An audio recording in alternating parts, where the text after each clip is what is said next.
नमस्ते छात्रों। आज हम कक्षा 9वीं हिंदी लोक भारती में द्वितीय सत्र में चंद्रसेन विराट द्वारा लिखित जो हमारी 8वीं कविता है उड़ान, वास्तविकता में वह गजल है, इसका अध्ययन करेंगे। चंद्रसेन विराट जी, इनका जन्म 3 दिसंबर 1936 में इंदौर में मध्य प्रदेश में हुआ है। गजल के इतिहास में चंद्रसेन विराट जी का नाम शीर्षस्थ गजलकारों में है। आपने नवगीतों और गजलों से मिली जुली मुक्तिकाओं में आम आदमी के जीवन को गहराई से देखा है। उनकी प्रमुख कृतियाँ हैं मेहंदी, रची हथेली, स्वर के सोपान, मिट्टी मेरे देश की, धार के विपरीत आदि इनके गीत संग्रह। आस्था के अमलतास, कचनार की टहनी, न्याय कर मेरे साथ आदि इनके कुछ गजल संग्रह। कुछ पलाश, कुछ पाटल, कुछ सपने, कुछ सच आदि इनके मुक्तक संग्रह। इसके अलावा कवि ने इस गजल में, जो उनकी गजल है जिसमें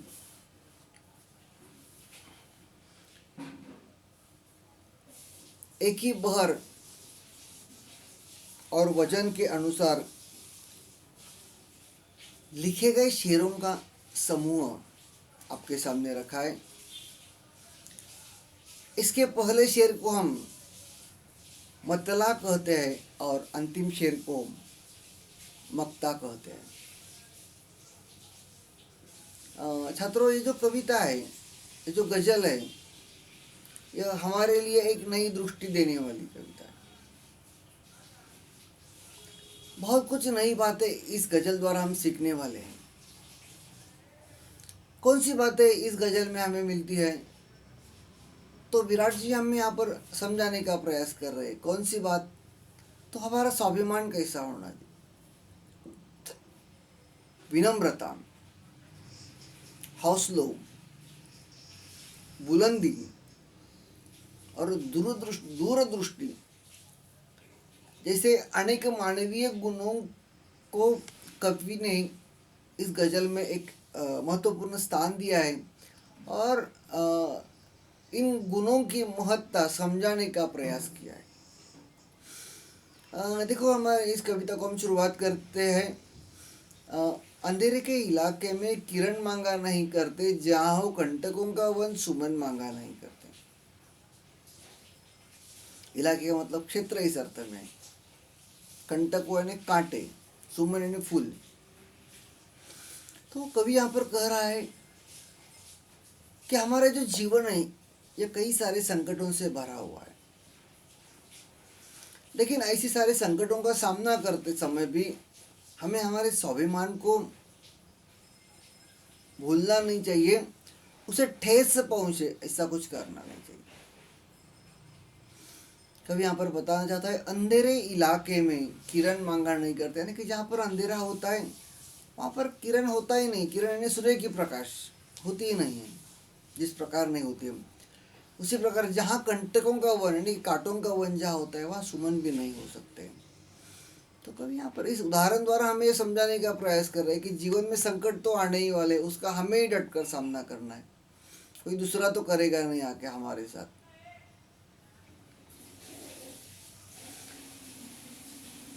दूसरी पंक्ति हमारी है,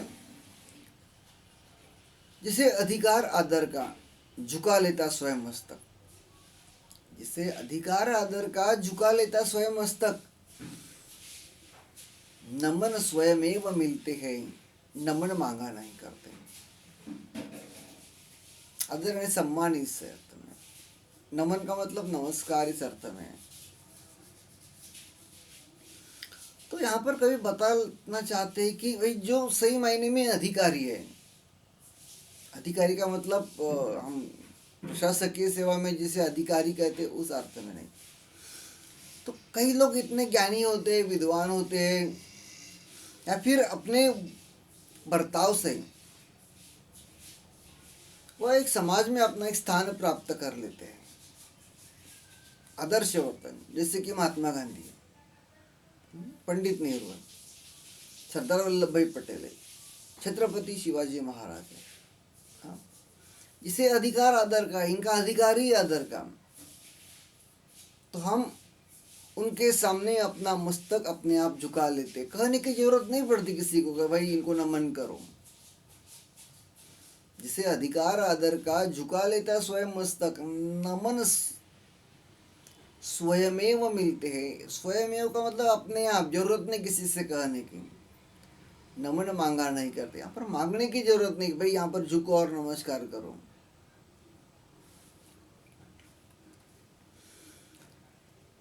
आगे, परों में शक्ति हो तो, पर यानी पंख, परों में शक्ति हो तो नाप लो उपलब्ध नभ सारा। उपलब्ध यानी प्राप्त, नभ यानी आकाश। परों में शक्ति हो तो नाप लो उपलब्ध नभ सारा। उड़ानों के लिए पंछी गगन मांगा नहीं करते हैं।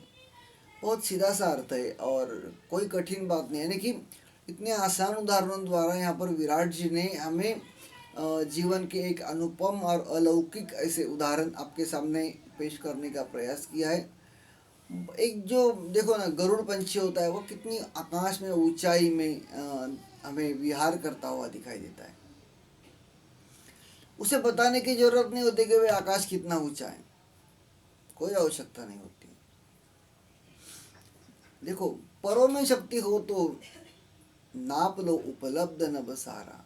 कि कोई जरूरत नहीं है कि भाई कितना लंबा आकाश है क्या है, बस हमारे पैरों में शक्ति हो, परों में यानी पंखों में शक्ति होनी चाहिए। यहाँ पर कभी इस उपमा के तौर पर या फिर हमें हमें बताना चाहता है कि अगर हमारी ऊंची उड़ान हो, हमारे ध्येय ऊंचे हों, हम कुछ बड़ा करना चाहें, तो हम आसानी से कर सकते हैं। बस हमारा ध्येय ऊंचा होना बहुत आवश्यक है। उड़ानों के लिए पंछी गगन मांगा नहीं करते, और पंछी के लिए कोई आवश्यकता नहीं है। अगर उसके यानी कि मनुष्य के पास अगर शक्ति हो और निश्चित ध्येय हो, उद्दिष्ट हो, तो वह अपने आप उसे प्राप्त कर ही लेता है। बस उसे प्रयास की जरूरत होती है। कभी यहाँ पर बताना चाहता है कि जीवन जीने के लिए ऊंचे ध्येय की आवश्यकता है। बस उसे प्राप्त करने के लिए हमें मेहनत करनी है। अगर आप भी मेहनत करोगे तो जरूर अपने चहीते क्षेत्र में ऊंचा स्थान प्राप्त कर लोगे। जिसे मन प्राण से चाहा, जिसे मन प्राण से चाहा, निमंत्रण के बिना उसके सपन तो खुद ब खुद आते हैं, नयन मांगा नहीं करते। देखो ना, यहाँ पर कभी कह रहा है कि जिसे मन प्राण से चाहते, प्रेम करते हैं, उसे अपने सपने में आने के लिए निमंत्रण देने की आवश्यकता नहीं होती है, वह खुद ब खुद आ जाता है। कोई आवश्यकता नहीं है उसे निमंत्रण देने की, क्योंकि उसे हमने दिल से चाहा है, मन से चाहा है। जिसे मन प्राण से चाहा,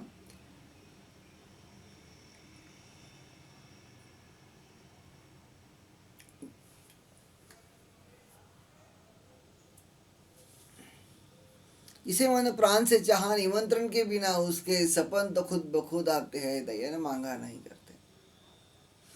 यानी कि जिसे हम सच्चे दिल से प्रेम करते हैं, वह खुद ब खुद हमारे सपनों में आ जाता है। उसे सपनों में आने के लिए कहना नहीं पड़ता। जिन्होंने कर लिया स्वीकार, जिन्होंने कर लिया स्वीकार, पश्चाताप में जलना। कुछ लोग देखो ऐसे होते हैं कि जीवन में घटित घटनाओं को बार बार याद करते रहते हैं और उन्हीं में जलते रहते हैं, मर मिट जाते हैं। ये गलत बात है। जिन्होंने कर लिया स्वीकार, पश्चाताप में जलना।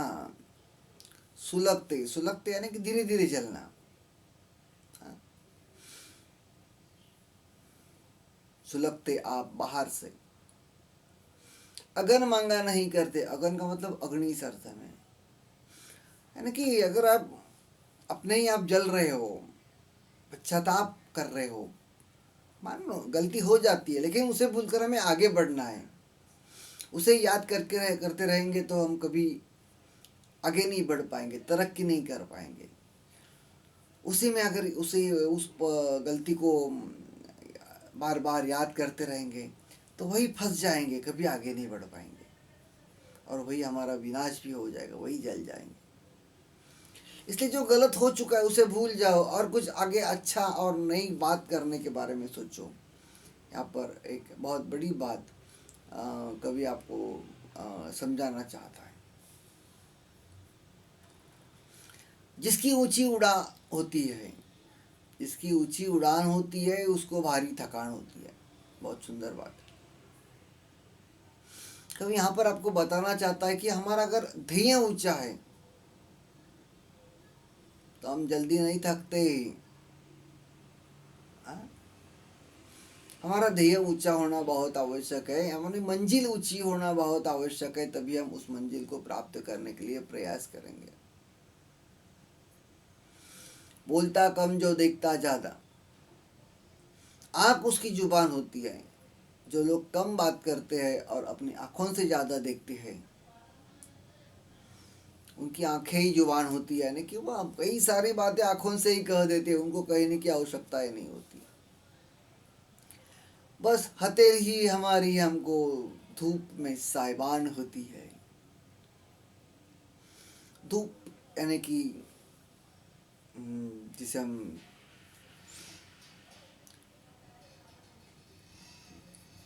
धूप और छाया, तो यहाँ पर साइबान इस अर्थ में, साइबान यानी कि छज्जा इस अर्थ में है। हाँ, छज्जा।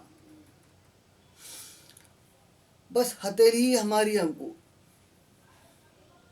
धूप में साइबान होती है। इसका मतलब है कितनी भी कठिनाई क्यों ना आ जाए, उस कठिनाई में हमें ही हमारा साथ देना है, कोई और आने साथ देने के लिए आने वाला नहीं है। बस हथेली ही हमारी हमको, हथेली यानी हाथ, करतल, अपना ही हाथ जगन्नाथ इस अर्थ में। बस हथेली ही हमको धूप में साइबान होती है, यानी कि संकट में हम ही हमारा साथ देते हैं, कोई और साथ देने के लिए आने वाला नहीं होता है और डटकर उस संकट का हमें ही सामना करना है। एक बहरे को एक गूंगा दे, जिंदगी ओ बयान होती है। एक बहरे को एक गूंगा दे, इसका मतलब क्या होता है कि हमें एक अच्छा साथी चाहिए। बहरे को अगर गूंगा साथी मिल जाए तो दोनों की जिंदगी कट जाती है। उसी प्रकार हमें भी जीवन जीने के लिए एक अच्छे साथी की आवश्यकता होती है। बयान का मतलब वर्णन, यानी कि अगर कोई साथ मिल जाए तो जीवन जीना मुश्किल नहीं होगा, आसान हो जाएगा। तीर जाता है दूर तक उसका, तीर जाता है दूर तक उसका, कान तक जो कमान होती है। वही की बार एक ही बात कभी बार बार समझाना चाहता है कि हमारी दृष्टि विशाल होनी चाहिए, लंबी होनी चाहिए।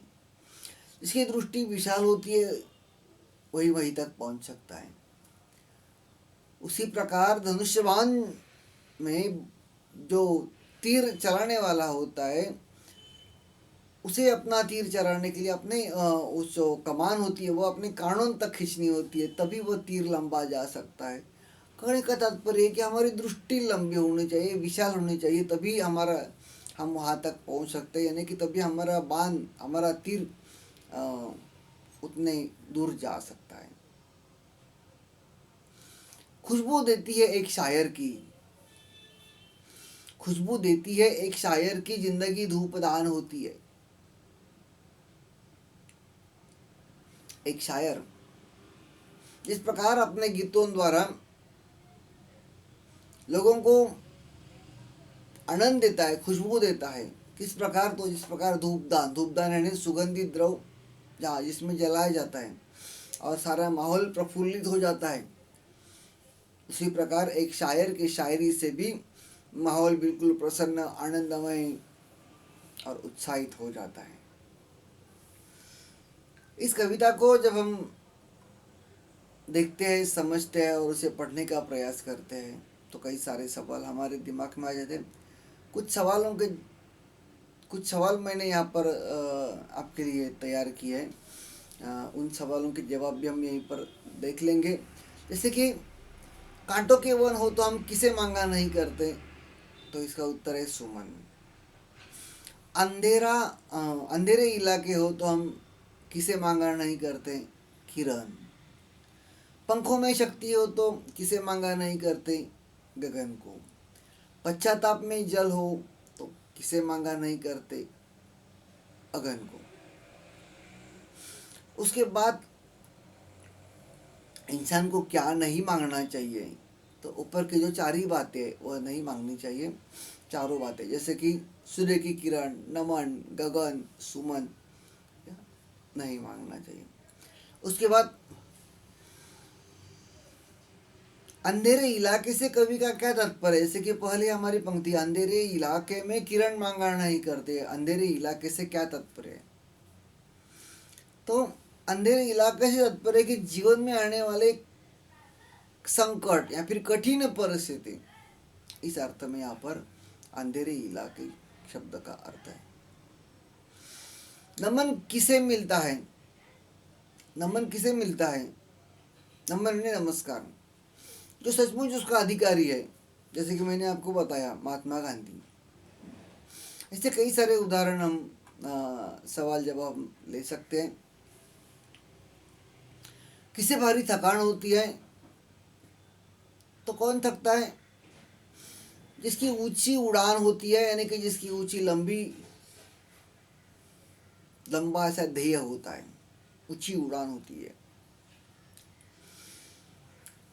किसकी आंख जुबान होती है, जो बोलता कम है और देखता ज़्यादा है, उसकी आंख जुबान होती है। सारा नभ कौन नाप सकता है, सारा नभ कौन नाप सकता है, जिसके परों में शक्ति हो वही नाप सकता है। पक्षी गगन क्यों नहीं मांगते, पक्षी गगन क्यों नहीं मांगते, क्योंकि उनके हौसले बुलंद होते हैं, क्योंकि उनके हौसले बुलंद होते हैं। व्यक्ति को किसके सपने अपने आप आते हैं, सवाल है, जिससे वो मन प्राण और मन से प्रेम करता है, दिल से प्रेम करता है, वो सपने में अपने आप आ जाता है, या फिर उसके सपने अपने आप आ जाते हैं।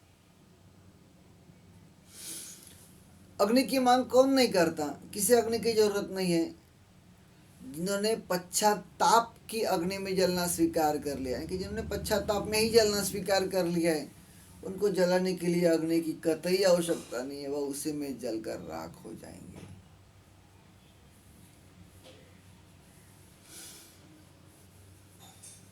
किसके बिना सपने अपने आप आते हैं, निमंत्रण के बिना सपने अपने आप आते हैं। पद्यांश में किस अग्नि में जलने की बात हो रही है, तो पश्चाताप की अग्नि की बात पद्यांश में जलने की हो रही है। ऊंची उड़ान से क्या तात्पर्य है, जीवन में परिश्रम कर प्रगति कर लेना, यही तात्पर्य ऊंची उड़ान से। कानून तक कमान होना से क्या तात्पर्य है, जीवन में वही व्यक्ति यशस्वी होता है जिसके पास दूरदृष्टि होती है, यह तात्पर्य है। बहरे गूंगे के उदाहरण से कवि क्या बताना चाहता है, तो बहरे गूंगे के उदाहरण द्वारा कवि हमें बताना चाहता है कि हमें जीवन में हमेशा एक दूसरे की सहायता करनी चाहिए। कई सारे छोटे छोटे उदाहरणों द्वारा कवि ने यहाँ पर कई सारी बातें आपको समझाने का प्रयास किया है। धूप की विशेषता क्या होती है, धूप की विशेषता यह होती है कि सभी को अपनी खुशबू देना, वातावरण प्रसन्न करना। नयन क्या नहीं मांगते, नयन सपने नहीं मांगते। और अपने स्वाध्याय में एक अच्छा सा सवाल है कि कवि ने इन मानवीय गुणों की ओर संकेत किया है। तो आदर, नमन, शक्ति, मेहनत, स्वाभिमान, दूरदृष्टि, परोपकार, बुलंद हौसले, परस्पर संयोग, विनम्रता, आत्मनिर्भरता, कम बोलना, अधिक देखना, इन मानवीय गुणों की ओर संकेत किया है। छात्रों, ये कविता आप लोगों ने समझ ली। मेरा अनुमान है कि यह कविता आपको बहुत अच्छी तरह समझ में आ गई होगी। अगर आपको मेरे ये वीडियो और ये कविता अच्छी लगी हो तो इसे लाइक कीजिए, शेयर कीजिए, ताकि बाकी लोगों को, आपके जो दोस्त हैं उनको भी यह कविता समझ में आ जाए। और हो सके तो मेरे चैनल को सब्सक्राइब कीजिए और बेल आइकन पर क्लिक कीजिए, तो आपको मेरे अगले वीडियो ज़रूर आते रहेंगे, जैसे जैसे बनते रहेंगे। आप सभी ने मेरा ये वीडियो देखा, मैं आप सबका तहे दिल से शुक्रिया अदा करता हूँ। धन्यवाद।